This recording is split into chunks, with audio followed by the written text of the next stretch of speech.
नमस्कार, मैं हूं कमाल खान। लखनऊ से आपके लिए लेके हाजिर हूं देश प्रदेश। प्रधानमंत्री मोदी ने आज जेवर में नोएडा इंटरनेशनल एयरपोर्ट का शिलान्यास किया। उन्होंने पिछले वक्तों में यूपी से लेकर केंद्र तक रही सरकारों के ऊपर हमला बोला और उन्होंने कहा कि डबल इंजन की इस सरकार ने वो कर दिखाया है जिसका यूपी बहुत वक्त से हकदार रहा है। जय श्री राम, जय जय श्री राम। प्रधानमंत्री के आने से पहले के कार्यक्रमों से झलक मिलने लगी कि सांस्कृतिक कार्यक्रम राजनीतिक कार्यक्रम में फर्क करना बहुत मुश्किल होता जा रहा है। यूपी के 5वें इंटरनेशनल एयरपोर्ट के शिलान्यास के बाद प्रधानमंत्री भी राजनीतिक दावेदारी में पीछे नहीं रहे। रैलियों का रंग भी दिखा जब मंच पर उपस्थित सभी मंत्रियों ने हाथ उठाकर एक दूसरे का हाथ थामा। उत्तर प्रदेश को वो मिलना शुरू हुआ है जिसका वो हमेशा से हकदार रहा है। पहले की सरकारों ने जिस उत्तर प्रदेश को हमेशा झूठे सपने दिखाए, वही उत्तर प्रदेश आज राष्ट्रीय ही नहीं अंतर्राष्ट्रीय छाप छोड़ रहा है। यूपी में पहले जो सरकार थी, चिट्ठी लिखकर तब की केंद्र सरकार को कह दिया था इस एयरपोर्ट के प्रोजेक्ट को बंद कर दिया जाए।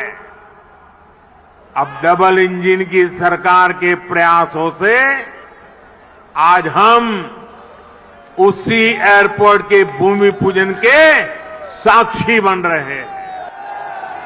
इस कार्यक्रम में जिन किसानों से जमीनें ली गई उन्हें भी बुलाया गया। सारे चरणों में कई हजार किसान परिवारों के विस्थापित होने का अनुमान है। मुख्यमंत्री योगी आदित्यनाथ ने 7000 किसान परिवारों का धन्यवाद किया। प्रधानमंत्री ने जोर देकर कहा कि मुआवजा सभी को मिला है। 4 गुना देने के लिए कहा था, अब जो है 20 लाख पे ही बात रही है। कुछ भी नहीं दिया, बच्चों के लिए कोई नौकरी नहीं दी, कोई भी मतलब किसान स्वतंत्र नहीं है। धोखे से आके पहले तो लूट लिया है और अब तो आंख दिखाते हैं। तो मतलब आपको जमीन का मुआवजा ठीक से नहीं मिला? ठीक, मुझे मेरे पैसे नहीं आए। अभी मेरे एक खेत के किशोपुर माजरा के पैसे नहीं आए।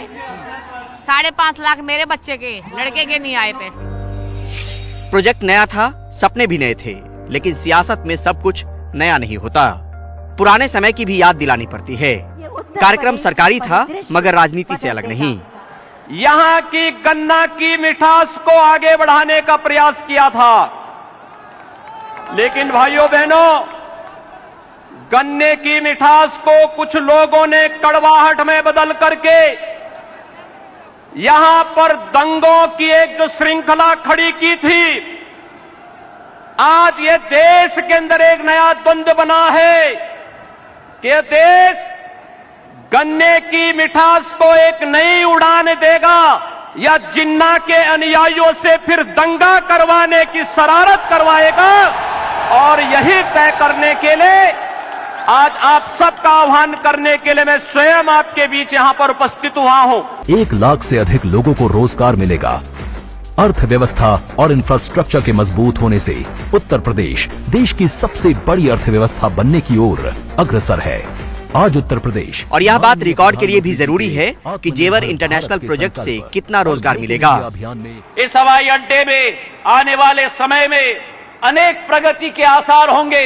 जिस तरीके से दिल्ली में, दक्षिण दिल्ली और गुड़गांव की प्रगति हुई है, इस एयरपोर्ट के तहत आने वाले समय में उत्तर प्रदेश में नोएडा, ग्रेटर नोएडा, गाजियाबाद और समूचे यमुना एक्सप्रेसवे के इर्द गिर्द क्षेत्र में प्रगति और विकास आएगी।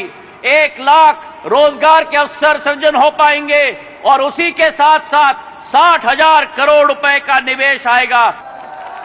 कोई 60,000 करोड़ का निवेश कह रहा है, कोई 30,000 करोड़ का निवेश। आज के अखबारों में पीटीआई के हवाले से एक खबर छपी कि नागरिक उड्डयन सचिव ने कहा कि अगले 5 साल में विमान सेक्टर में 90,000 करोड़ रुपए का निवेश आएगा। क्या उसका आधा सिर्फ एक प्रोजेक्ट में आएगा? बात सत्ता की भी है और सुनहरे कल की भी, पर विकास की इस नई उड़ान को लेकर जमीन पर अब भी कुछ किसान परेशान हैं। प्रदेश में चुनाव है, तो ये नई सौगात भी। अब देखना होगा कि इस एयरपोर्ट के दम पर रोजी रोजगार, विकास की रफ्तार और किसानों को लेकर व्यवहार क्या यूपी में बीजेपी का लगाएगी बेड़ा पार। जिला गौतम बुद्ध नगर के जेवर एयरपोर्ट से कैमरा पर्सन शशिकांत झा के साथ परिमल कुमार, एनडीटीवी इंडिया। पिछले हफ्ते प्रधानमंत्री नरेंद्र मोदी और योगी आदित्यनाथ की एक साथ तस्वीर सामने आई थी। इस तस्वीर में प्रधानमंत्री योगी आदित्यनाथ के कंधे पे हाथ रखे हुए हैं। अब इस तस्वीर को लेकर के राजनाथ सिंह ने ट्वीट किया है। उन्होंने अपने ट्वीट में लिखा है कि पिछले हफ्ते ट्विटर पे आदित्यनाथ जी ने अपनी और मोदी जी की एक फोटो ट्वीट की थी, जिसमें मोदी जी उनके कंधे पे हाथ रखकर उन्हें कुछ बता रहे थे। जानते हैं उन्होंने योगी जी के कान में क्या कहा था? उन्होंने कहा था कि योगी जी तेज तर्रार बैटिंग करो, पूरी मजबूती से खेलो, विजय निश्चित है।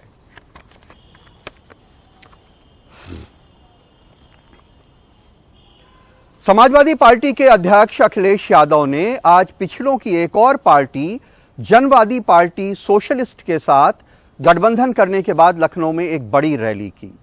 अखिलेश यादव ने कहा कि वो उन छोटे छोटे दलों को जोड़ रहे हैं जिन्हें सियासत में भागीदारी या तो नहीं मिली है या कम मिली है, वो उन्हें हिस्सेदारी देंगे। समाजवादी पार्टी की एक और पिछड़ी पार्टी के साथ गठजोड़ का ये सम्मेलन हो रहा है। मंच सजा हुआ है जनवादी पार्टी सोशलिस्ट का। ये नोनिया बिरादरी के लोगों की पार्टी है, जिसके नेता संजय चौहान हैं, जो गाजीपुर के रहने वाले हैं, जो पूर्वी उत्तर प्रदेश में आता है।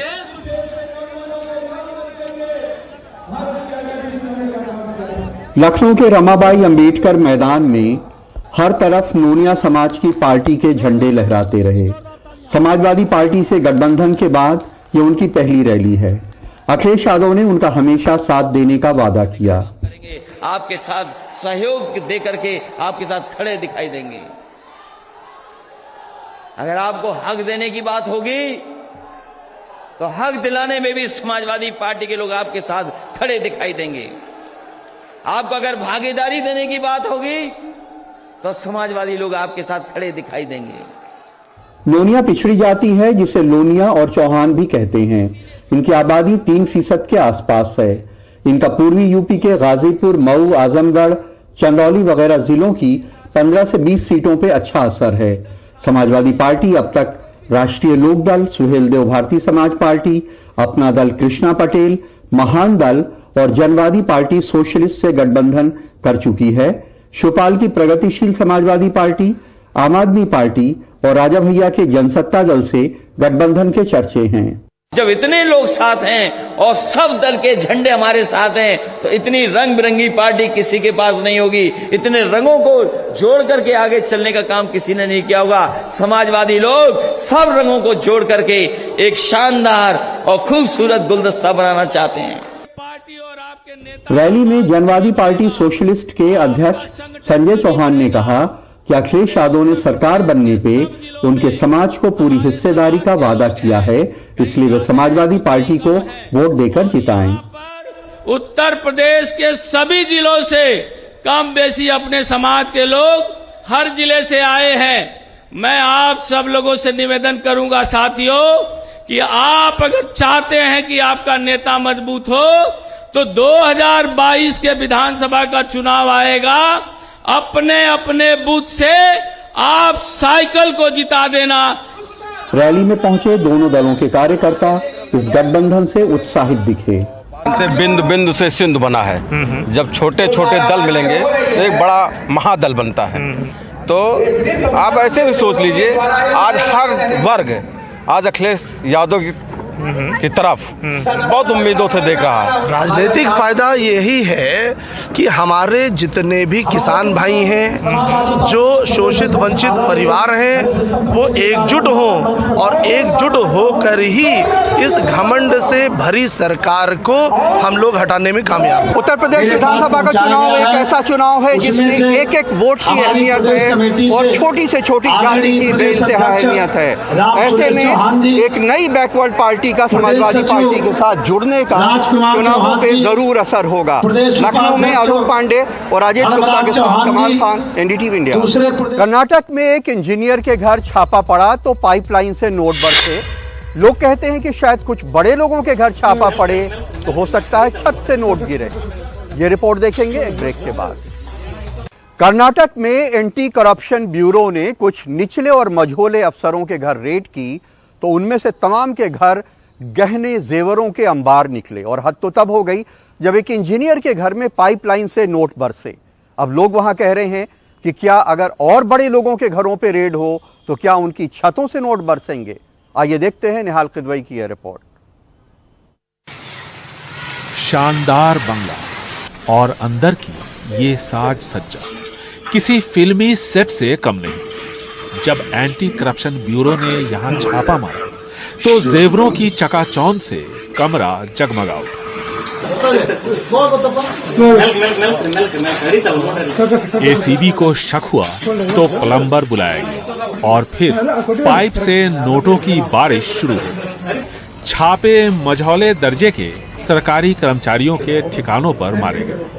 इससे ये सवाल उठ रहे हैं कि क्या बड़े अधिकारी और जनप्रतिनिधि पाक साफ है, उन पर कार्रवाई क्यों नहीं। लोकायुक्ता एक मजबूत संस्था बनकर उभरी जिसने आईएएस और आईपीएस अधिकारियों के साथ साथ येदियुरप्पा जैसे कद्दावर नेता को भ्रष्टाचार के मामले में जेल भेजा। लेकिन कांग्रेस सरकार के मुख्यमंत्री सिद्धरामैया ने 2016 में इस संस्था की धार खत्म कर दी। 65 कंप्लेंट्स अगेंस्ट। कांग्रेस के शासन में जब सिद्धारमैया मुख्यमंत्री बने तो उनके खिलाफ 65 मामले लोकायुक्त में दर्ज थे। अपनी बेइज्जती से बचने के लिए उन्होंने एसीबी बनाया। Political embarrassment, he created the ACB. ACB राज्य के मुख्य सचिव को रिपोर्ट करती है और मुख्य सचिव मुख्यमंत्री को, यानी एसीबी पर मुख्यमंत्री का नियंत्रण है। छापे मारने का अधिकार लोकायुक्ता से लेकर एसीबी को दे दिया गया। आय से अधिक जमीन जायदाद और भ्रष्टाचार से जुड़े मामलों की जांच सिर्फ एसीबी ही कर सकती है, जबकि अब लोकायुक्ता का दायरा सिर्फ डेरिलिक्शन ऑफ ड्यूटी के मामलों की जांच तक ही सीमित रह गया है। लोकायुक्ता के कमजोर होने से भ्रष्ट नेता और अधिकारी खुश हैं, लेकिन आम लोगों को लगता है कि उनकी आवाज दबा दी गई है। बेंगलुरु से कैमरामैन गोविंद मूर्ति के साथ निहाल किदवई, एनडीटीवी इंडिया। देश प्रदेश में आज कमाल खान को इजाजत दीजिए। देश और दुनिया की बाकी खबरों के लिए देखते रहिए एनडीटीवी इंडिया।